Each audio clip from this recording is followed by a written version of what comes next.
औरत का चक्कर बाबू भैया, औरत का चक्कर बहुत बेकार। आलोक नया पवन रंगदार रंगदारों के भतार होवे राजा। अरे तिवारी जी, अरे नमस्कार भैया। आई भैया, आई बैठी, आई भैया। ठीक बा, ठीक बा।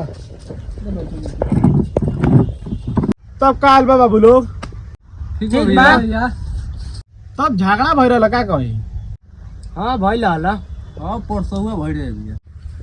बाबू अपना टाइम में जब रहनी बहुत झगड़ा करनी, ठेवना पर पानी लागो नु दौड़ा दौड़ा के मारी जाए। अब वो इतिहास बात हम साइकिल में डांटा लगातार रखे नहीं वाला, इससे पहले काटा ले चल रहा नहीं। अरे मारी कनी बहुत बहुत के सदाई भइला फयार भाई दुनिया भर के कोनो झागा मार खा पाई कुछ ना कपाई चार नाम करवा दौड़ा दौड़ा मारी 20 गांव में नाम दोलेला तिवारी ना कहला kan चला जा भोसड़ी के। बाबू अगर गलत बोल थोके तो अबे चबल उठा के मरिया लो। साला आजकल के लड़का एकदम बेकार हो गए बड़ा सा, तुरंत एक्शन ले लेता है साला।